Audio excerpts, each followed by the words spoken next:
So Now, Michelle has been, well, in her downtime that she doesn't have, has been like rearranging shit in the house. So my office studio has just like collected stuff. So I just keep looking around finding things. I'm like, I don't yeah, remember that's fun. that. Like this thing that I've been playing with, and I don't know what it is. What? Hold that up again. What is that? I don't know. I have no idea what it is. That looks like the I know top what of it a is. music stand or a Yeah, guitar. it's a guitar stand. Yeah. It's the base of a guitar. It goes into the guitar sits on it. Where's the Is there rest of another it? You solved piece? that quick. Is there an upright piece? Hey, everybody. Maybe. That was the shortest season of Truth and Listen. Justice ever. It was one I got a Solved the globe. one case. season, one Dude, episode. who has a globe anymore? I have a globe. Anyways, I have a pretty. here's the cool shit I found. Look, I found my tassels from high school, Nice. Okay. and then I found my dad's tassels from high school. Oh. These are all just sitting on the desk? These are all just sitting on the desk in front of me. Huh. So I guess I didn't really find them. Michelle found them. Look, I have my Obsessed Fest pass. She finds all the cool shit. 2 years ago. There's a Meow Wolf pass. Huh. I did that. Yeah, that was from when we went with you, I think. Here's what is this for? I don't know. A green thing. I wouldn't throw it away. Your wife will kill you. That's true. I mean, she hasn't murdered me I yet. think you guys are hoarders. Everything, like I once owned many of the things you just showed me, and I've thrown them all away immediately. Same. Why would you do when I that? got home? Because what am I going to do with those? You threw away your high school graduate. What are these things called? Tassels? Tassel? No, my You threw those- tassel's probably still hanging up in my old bedroom at my parents' house, I would imagine. Because at one point that's where it was hanging up when I went I off saw to your brother college. yesterday. Yesterday? Monday. Saw your brother Monday. Where'd you see him Monday? At Leanne's. Oh, did you guys have a party you didn't invite us to again? We had a party. We had a birthday party for him. Wow. This is hurtful. Why does this keep happening? Wow. Remember when we used to be part of those? Those used to be our friends, and nobody invites us anymore. So I don't know how he ended up there, to be honest. Well, he was there the last time we were there. Yeah, I don't know who's Is that my brother? I don't know who's connected to him. He knows Mike and Leanne from being at Lake Street all the time, and he helped paint it, I think. So they must be inviting him because I didn't. This was supposed to be it was like us and the Blanchetts and the Stewarts, And not the Roughs, just to be clear. and not the Roughs. Not the And Roughs. then your brother shows up. Yeah, just those Roughs. The wrong Roughs. The wrong Or Roughs. the right ones. Thanks, assholes. All right. Is everybody? It does not appear that Simone. Simone did make it back. She's here. She made it. If I can hear, I clicked 97 YouTube and 45 Patreon episodes, but you can't keep a smart girl down. Good. She made it. Hey, I can read the comments We're now. glad to have you. Did Dr. Heather make it? Who's Dr. Heather? Yes, I have two brothers, Simone. Do you want to know who's got a brother? 847 years, and I never knew how rough shit could be. Oh, Simone, we're glad you made it. I hope Dr. Heather makes it. We're going to get the show. Seemed like we did not have a whole lot of questions this week, right? No. Oh, short Why are episode. there crowns by people's names? What's that? I said, why are there crowns by people's names? Crowns? I don't ever see it on YouTube. On YouTube, there's crowns by people's names. Hey, YouTubers, they can see the crowns. Why do you have a crown by your name? Maybe you're premium? Like Grayson's got a crown with a number 1. Maybe if they... Teresa's got a crown with number 3. Comment a lot or something, maybe? Active chatters, it says, is what Teresa says. Active chatters. Royalty.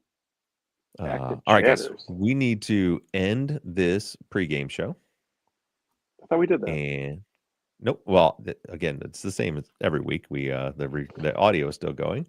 Let's go ahead and end this.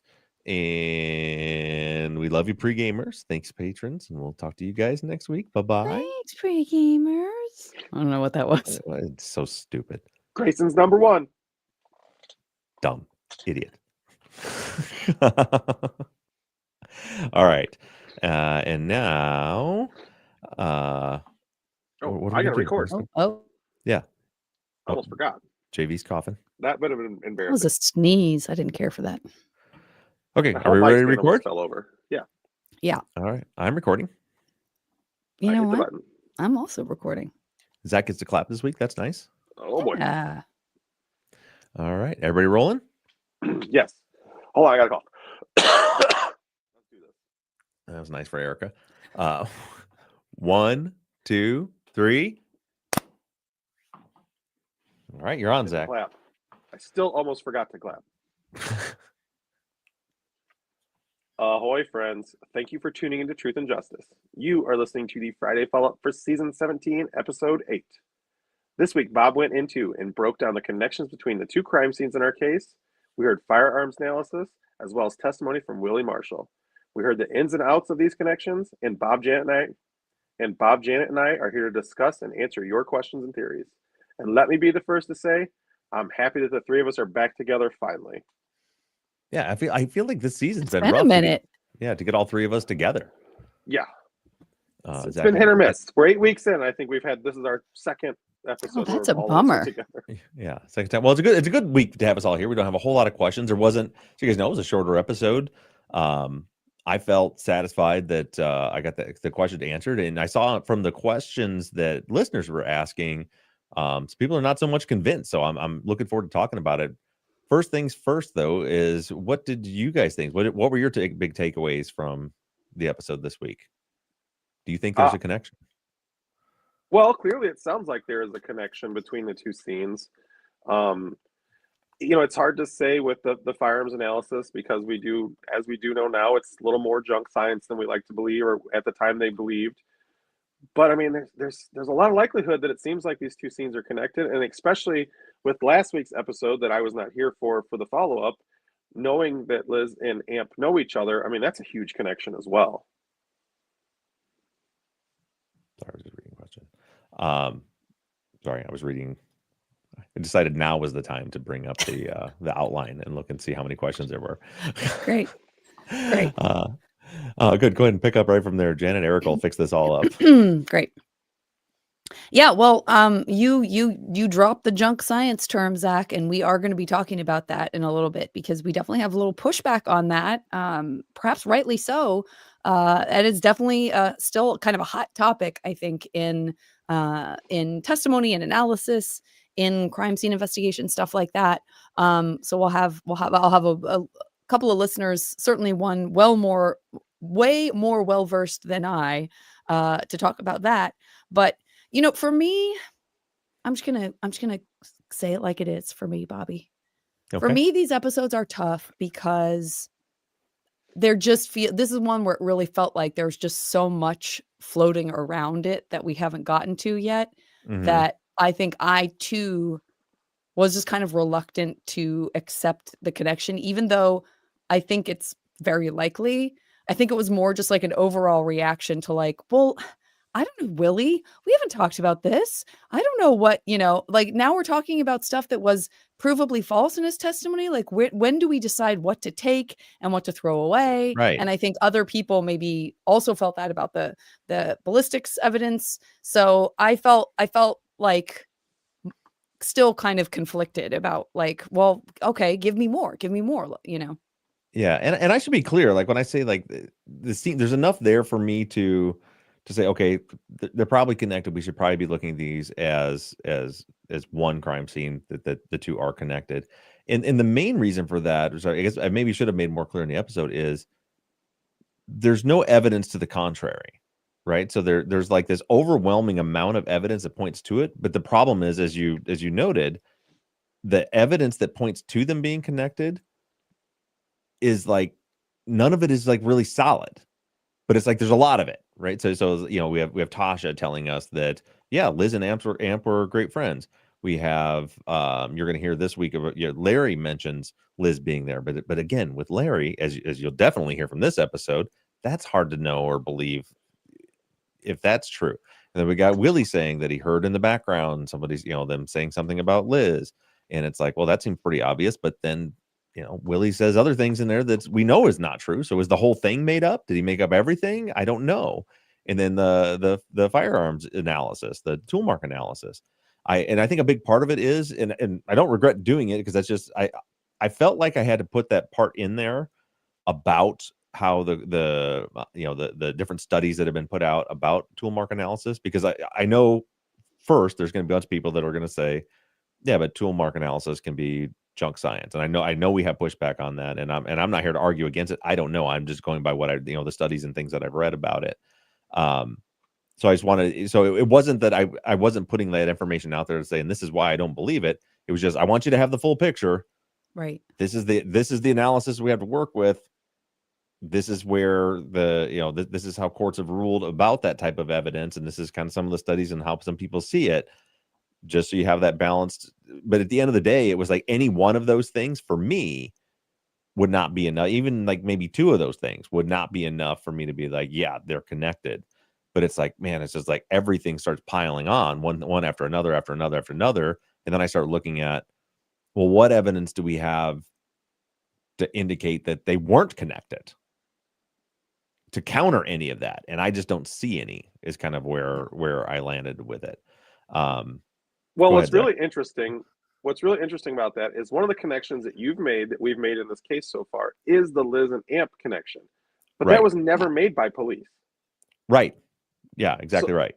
So they talked to Tasha, and Tasha informed you of that. But that was never, I mean, that's an interesting connection for us, and that's going to be great for our investigation. But as far as the original investigation, that wasn't there. That wasn't a piece in their puzzle. Yeah. So then you kind of end up in that. I always talk about, like, in the West Memphis 3 case, the same type of thing. Like, what are for the people that still believe that Damien, Jason, and Jesse are guilty, right? So what are the odds that the police pull this name out of a hat and go right after Damien Eccles, and they just put all their effort into Damien, and then they build a case on him based on all this evidence, and then over the years we figure out that literally everything they use as evidence to point towards him is false, incorrect. It's not true.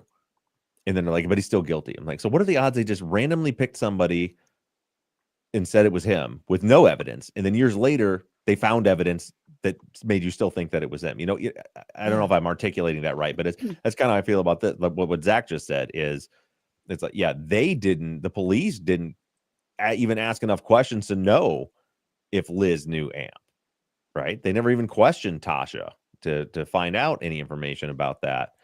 They just,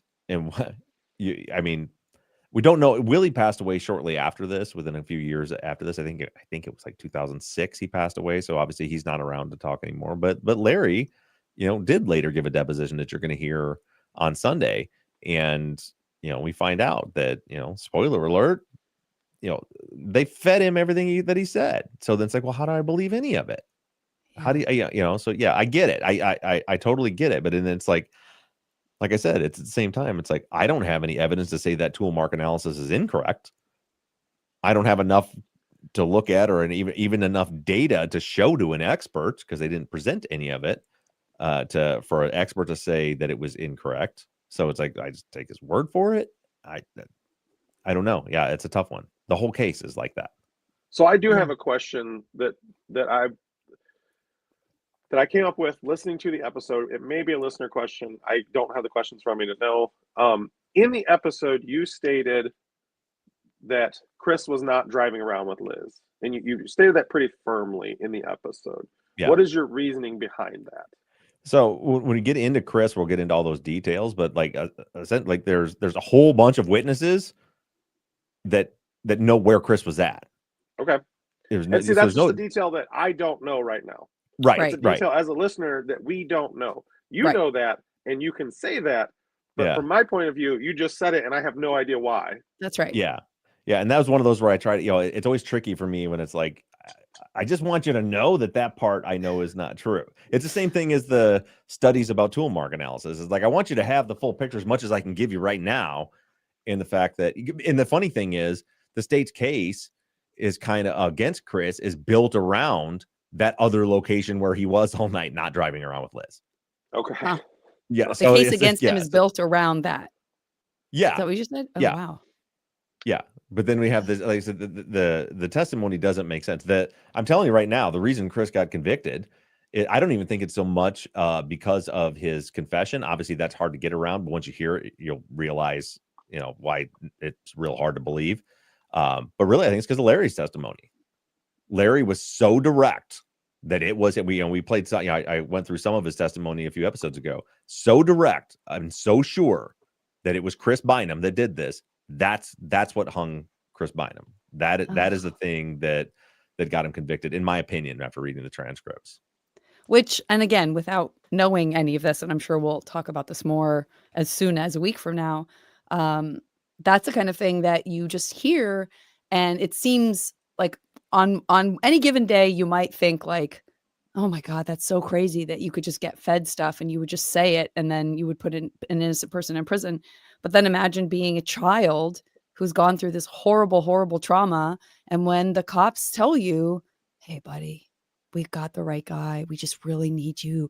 We need you to be like our deputy on this one. Like are you gonna be our Yeah. deputy? Are you gonna help us out here?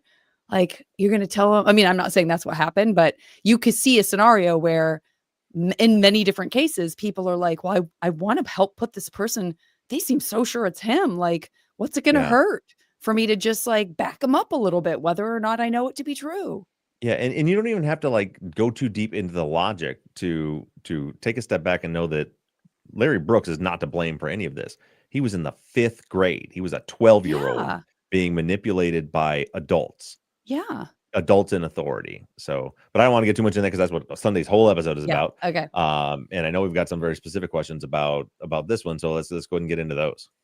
Well, let's talk about the firearms analysis, Rick. I just want to Donna posted this on the Facebook, and I just want to throw it out there. Speaking as a firearms examiner, Bob is incorrect in saying we are usually very limited in our testimony, and we are not bordering on junk science. There are bad labs and examiners, and there are good labs and examiners. If you find yourself on a jury with firearms examiner testimony, please evaluate it without that bias of junk science in your mind. We actually have a very low error rate. And then she provided a recent black box study, and it's open access. So that is on this week's follow-up post. So just look for this episode title.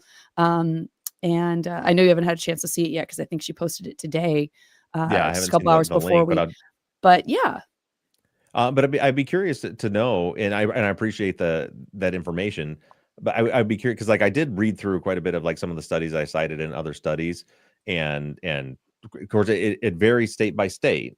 But it seemed to me that the part that is interesting to me is you said that they're not limited in what they're allowed to say. I wonder if that's a per state thing or by judge thing. Because there's a lot of what they call in court like a motion in limine, which is that happens before the trial comes up, where usually it's something like the defense or the prosecutor knows the other side is going to present certain evidence, and they have like a hearing before the judge, and they're like, listen, I don't think here's all the reasons. I don't want this to come out and have to object in front of the jury. So let's make some ground rules before we come out.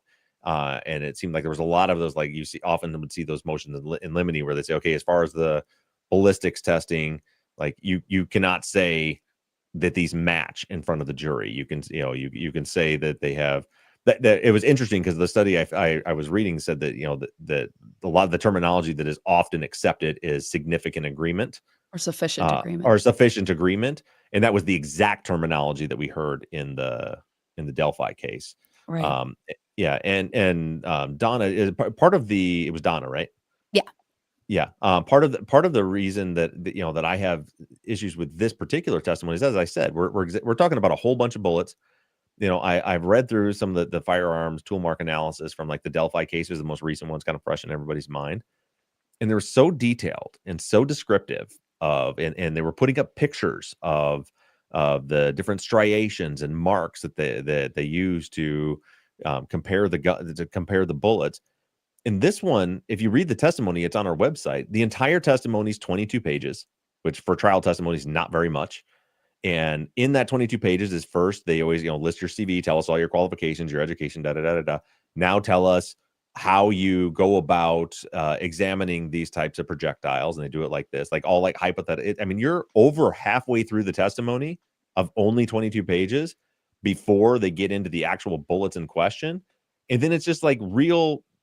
In those last 10 pages that are left, or 9 pages that are left of testimony, half that's cross-examination. So it's like 4 pages worth of them actually breaking down Henry Hatch actually breaking down the different bullets and projectiles. And he just says, I was able to match them, or whatever terminology he used, based on individual characteristics, and then it's like, okay, well, which one's matched? And he's like, this one, this one, this one, this one, and this one. Got it. Moved on. That's it. Like there was no like description of see this striation here, that this is a very unique tool mark that would come from a specific gun, and see on this projectile we have that same type of that same striation. See how I compare them, and here's a picture of how the evidence that they put in as exhibits, instead of being photos like that, which for, at least in my experience, typically see when I'm going through tool mark analysis testimony and the exhibits, are like photos from under a microscope. In this case, the exhibits they put in were boxes with the actual bullets in them. So just like, it's this one, this is exhibit 112, this one, exhibit 113. And then there was the weirdness too about like, I want to say it was exhibit 112 or exhibit 113, where when Bertossi testifies, he's like, yeah, this was a piece of lead that we found on the floor, states exhibit 113. And then when Henry Hatch testifies, it's like, states exhibit 113 is a projectile that we found inside of Suzanne Wallace's head at the coroner's office, and it has striations on it that match. I was like, what? Like, like they, I don't know if they just, maybe it's a transcription error with the number or whatever, but I was like cross-referencing and making all these charts in my notes, trying to figure all this stuff out. And it was like, these are, what do you mean? They came from two different places, according to them. But anyways, I appreciate like someone who actually works in the field and testifies like this. And Donna, go ahead, like I'll get on that Facebook post this week too, and look at, so we can communicate about this a little bit back and forth, because I'm curious like what state you're in and if it's different state by state. Because kind of what she's describing is, I have no doubt that good tool mark examiner, it's the same thing as me when I was an arson investigator. A lot of people say arson investigation is junk science. And I would always argue the science of arson investigation is not junk science. It becomes junk science. And this is what you guys, longtime listeners, have heard me say this on the show before, is when the investigator makes claims saying they can prove something that is actually beyond what they can prove, right? So I can use burn patterns and all these different demarcation lines and all these different things and tell you, okay, it appears the point of origin of this fire was in this place. This is the heat source near there. When they start saying, I can tell from this that it was Billy that lit the fire, like when they take it farther than the evidence actually allows them, that's what has made arson investigation look like junk science, from people claiming that they can tell you something that they can't actually tell you. So I always assume when I see things like this, it's probably very similar situation with like tool mark analysis, to where like the science involved for a good examiner is legit. It's when those same examiners then take it 2 steps further than they should, and then it loses its credibility. I think that's a really good distinction to make, and a really fair point. Yeah, that makes a lot of sense, because just like Donna's saying, there are good and bad labs, there are good and bad examiners. Anytime you put a form of science into a human being's hands and put it in a circumstance where there may be pressure, there may be incentives, anything like that, there's a lot that you can abuse that will then give a bad name to people who are doing an honest day's work, who care about their field of study and are there to show up and support the actual evidence in wherever it leads. You know? And this is kind of like par for the course in this case too, and that's why I kind of prefaced it in the episode with this, is you see this through all the testimonies that I've posted so far. If you actually go to our website and read the testimonies, you'll see they're all so very short. And so it's like, maybe Henry Hatch could have presented those photos and could have dug deeper and could have given a better explanation. But the prosecutors seem to always very intentionally move. It was like they don't want, the impression I got was they don't want to overwhelm the jury with looking at details. So instead of like really digging into it, they're just like, how many of them match? 8? Which 8? Cool. Next, let's move on. Right. Like I don't want to get into anything that's going to open up doors for the defense and cross-examination, because they have to stay within a certain scope of what happened in direct. So it's like they avoid anything that could lead them down a bad path and only ask the questions that are helpful to their case without digging into any real details. Yeah.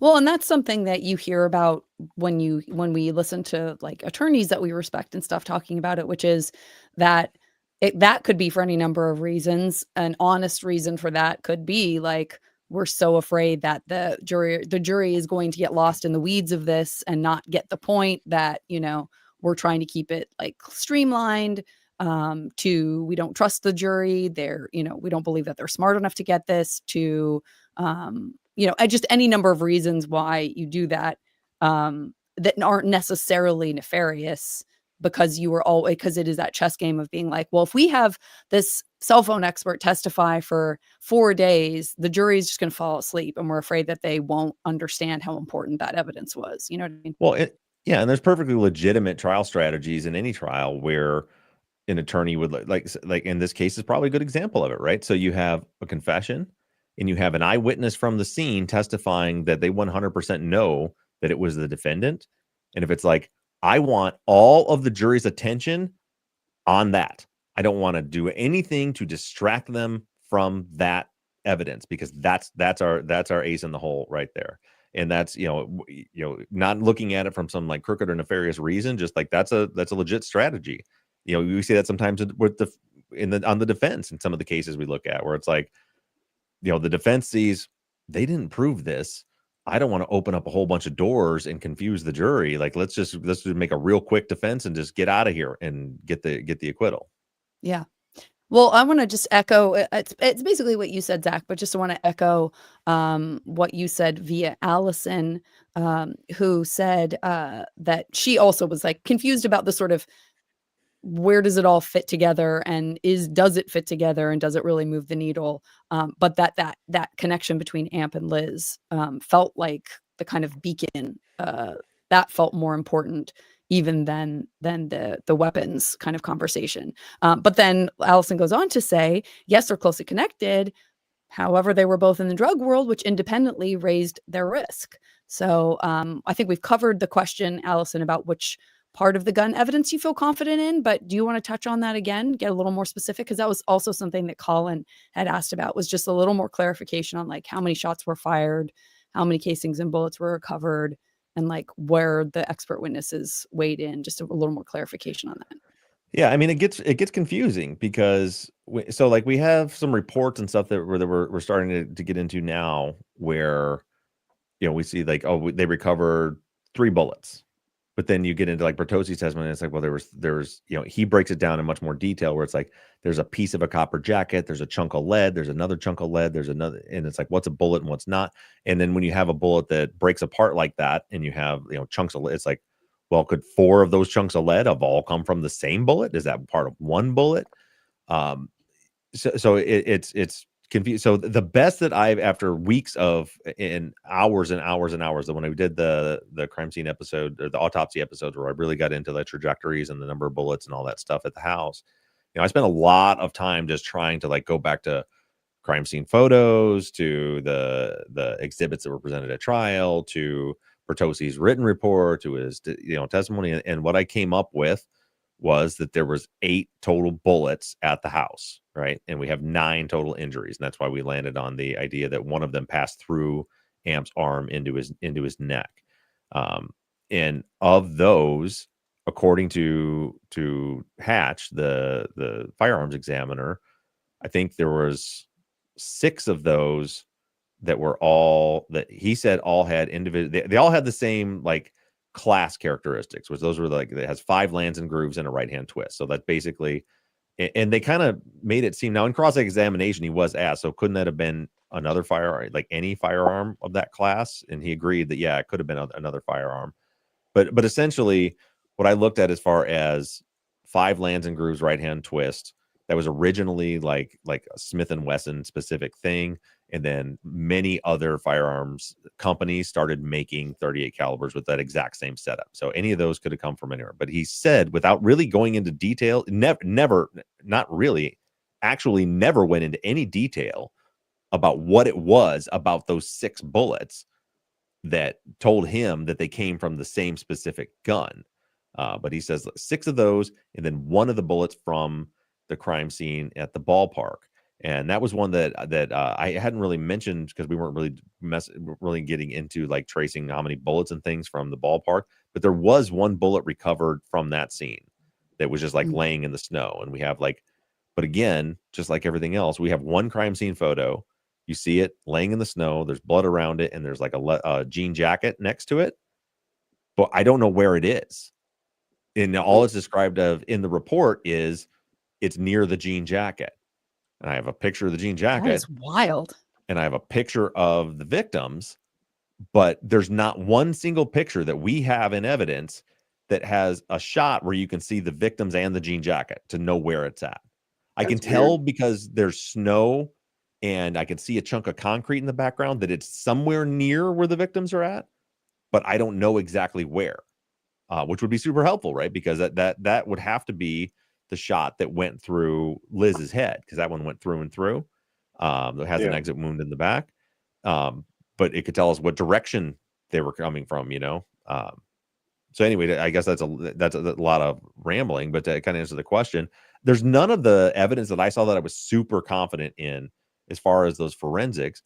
But like I said, kind of at the start of the show, this expert got on the stand and said that he examined all of them and found individual characteristics that found that 6 of the bullets found at the house crime scene and 1 of the bullets found at the ballpark crime scene all came back to the same gun. So that obviously all it takes is 1 of those. Then there was the one no, that was Suzanne's head. So I think it was just the one from the ball field.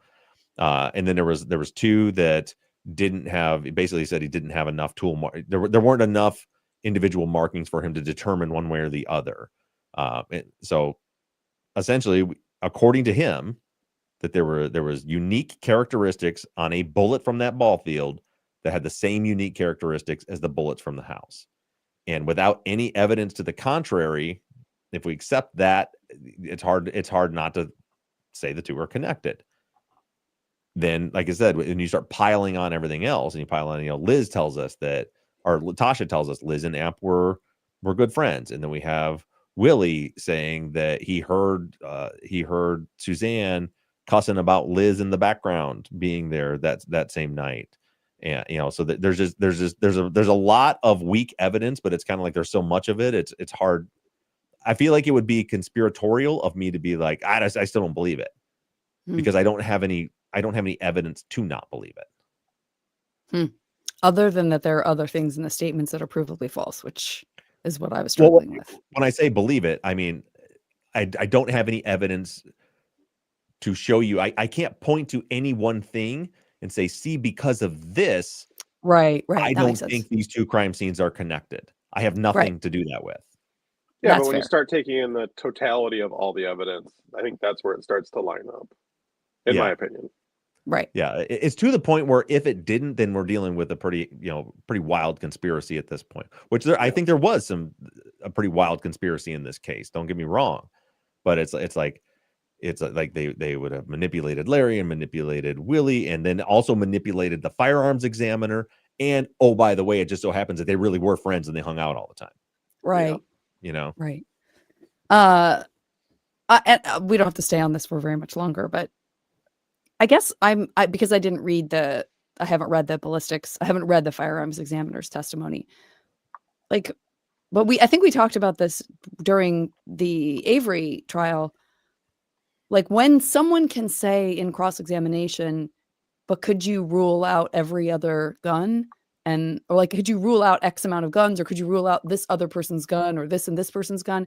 And the person has to honestly say no. Then I'm like, I mean, and all due respect, and I probably just don't understand this, and I'm not being facetious. It's true.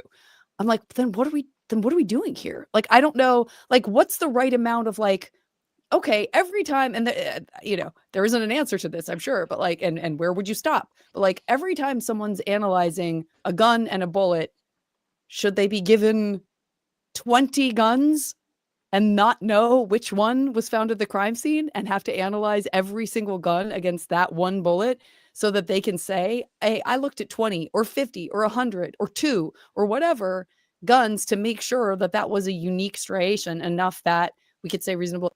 I don't know what the comparison is what's the field of comparison outside of just I gave you one thing and you said they matched. Help Right. me. And in this What case, am I it's even missing? harder to hang. Well, in this case, it's even harder to hang your hat on it because there is no other thing. Right. So they're like, so there's thing one is, are the two crime scenes connected? All these bullets came from the same gun. But then there's the other piece of that, which was what usually really matters, is what gun did they come from and who used it?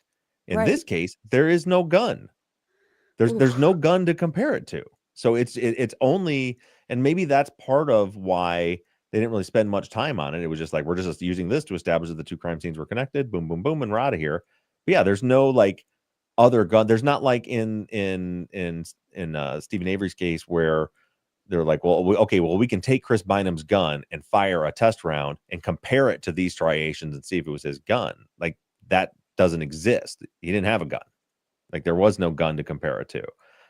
So yeah, it just makes it, I guess it just, what I'm saying, it just makes it feel more squishy even, because it's like, Yeah. this It's is like all just missing saying they came data from the same points. gun. It's like, how many dots are you connecting? It's like the dots now are so far apart. You could almost, if you're looking at a constellation of stars and you have 10 stars, one person's going to be like, look, a scorpion. And the other person's going to be like, look, a file cabinet or whatever. And you're Yeah. like, well, yeah, that's because the dots are real far apart. And now you're just drawing lines every which way. Yeah, it'd be nice if they had, if you're able to do like what you can do with DNA, because with DNA you really don't hear testimony anymore, that would say like, this DNA is a match to this defendant. It is his, to the exclusion of all others. But they are able to use statistics.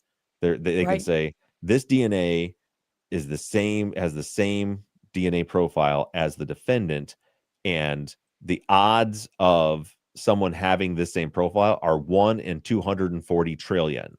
Yeah. Like, so you can say, and then you can do the, it's his, right? Without Yeah. saying it's his. You can, but Yeah. I don't think with like firearms analysis, like that statistic exists, because that's kind of what I was reading in some of those studies, was like I'm trying to think of the term they use, but it was like you couldn't quantify the margin of error. I think it was, and I may be getting that wrong, and if I did, Donna's probably screaming right now. Sorry, but it was, but essentially that was it. It was just like, there's not like, when you see, okay, well, this striation I think is the same as this one. Like, well, how many, one in how many bullets could have that same marking? There's just no way to quantify that like there is in DNA. Got it. Let's turn to, and you may not have answers for this quite yet, but let's turn to the conversation back to Willie and Larry, or just the idea of the testimony where the name Chris is thrown around. First of all, Allison, different Allison from the other one, wants to know, is there an interview with Willie at the time of the murders? If so, does it give different information than the testimony at trial? Yeah, I thought, maybe I'm wrong. Maybe my brain's not working right. But I thought that I talked about his original statement and the differences in his original statement through his trial testimony. Did I not bring that up in the episode? You did. I think you did. Okay. Yeah. Yeah. So yeah, and his original statement is up on the. It should be up on on our website. Yeah, there's a different, like the one big difference. The only difference that the defense attorney came up on, that attacked during cross, was that at trial he said, Chris came by the house earlier that day with Liz, or he saw them earlier that day, and they said they were threatening him. And that's when I was like, well, I know that, like, that's not true. It's not possible, or whatever he said, because the timing just didn't work out. But then on cross-examination, they pointed to his original statement and said, here, you said several days ago you saw him, and now you're at trial testifying that it was that day. And Willie, of course, just goes, I mean, he just blew it off. He just didn't really answer the question. Willie's, I don't really pin down on it in the episode you're going to hear on Sunday. But it would be worth, for those of you that are like the super sleuths that really like to get into the weeds and all this, when you hear Sunday's episode and you get the Larry Brooks's first statement, and you have Willie's statement taken the same day by the same cop, and you compare them, to me, and I'm going to address this later, but to me, I see a pattern of how things get kind of brought into it. It'd be worth the price of admission to read those two and kind of do your own analysis on it. And we'll be talking about that stuff later. Okay, cool. Interesting. Patricia says, during their phone call, did Amp identify Chris by first and last names to Willie? Chris or Christopher is a fairly common name, so without a last name, it doesn't identify an exact person. The note with the phone number at Michelle's on Michelle said, Chris, I wonder if Amp and Liz both had the same drug dealer named Chris. After Sunday's episode, I'm more convinced that the two murder sites are linked. Yeah, like I said, I think they're probably linked. But the point she's making there about Chris, the further and further I dig into this, the problem is it's hard to know what to believe, right? So like it's hard to know, was there really a note that said Chris on it? I think there was. So if there was a note that said Chris, and if did Larry and this is, I think I saw some people like, why are you just cherry picking certain things? I'm not doing that. I'm just trying to look at like the things that seem believable to me, but then there's other parts of these statements that like I know are impossible. So it's like, do you throw the baby out with the bathwater? Do you like what I had said with as far as Willie's statement, something about him just throwing in there. Yeah, I heard Suzanne in the background saying, if that bitch comes back here, whatever, I'm gonna kick her ass. I was like, that seemed like an odd thing to throw in. It could, because it doesn't help them if the police are like giving him information and telling him what to say. That doesn't help the case against Chris at all, right? The fact that Liz was there, unless it's, I guess it kind of like connects the two, but and I'm not even saying that I definitely believe that, but it just jumped out at me. Gosh, I just lost it. Where did I start with this? I just lost my train of thought completely. Just the first and last, kind of the idea of Chris being a common name. And yeah. That's where I was going with it, is if you have the note, and if you have and I will say this, after reading Chris or Larry's 2020 deposition transcript, when he's an adult now and he's telling everybody what happened, after reading his transcript, I think there was someone named Chris that was involved with this. I think that's the only link to Chris Bynum. But what is becoming more and more and more clear to me, at least the way I'm seeing it right now, is that there was a Chris that Amp knew that used to come by. There was a Chris that was there and was involved in this, but it wasn't Chris Bynum. It was a different Chris. And like you said, like, that's not an uncommon name at all. It's not even Chris's name. I mean, it's his middle name. His name's actually Cleveland. It's Cleveland Chris Bynum, but he goes by Chris, so, and there's plenty. So yeah, I think there probably is a Chris involved. I just don't think it's our Chris. Which, by the way, is also, I'm sad to say, I mean, I'm sure like all of this, however rare or not rare you want to think of wrongful convictions as being, I feel like, without being able to name it off the top of my head, like I know there was at least one undisclosed season or case where it was a matter of so-and-so dropped the name, first name, blah, blah, blah. And like that's a person who had that same first name ended up getting convicted. Like that is something that happens. Yeah. Probably more often than we would like. Is like, okay, someone mentioned the name Bob. We got a Bob over here.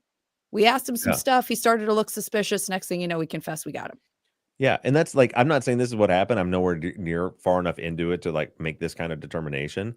But the thing that I've been wondering about over this last week, when I've been really digging through especially going through all Larry's statements, is, was it that simple? Was it that simple that they got the name Chris and they're like, well, here's this other Chris that was on there, because I don't want to give too much away, but there's a way they stumbled upon Chris Bynum, and they're like, Chris, here's a Chris. And they're like, well, let's just get this guy.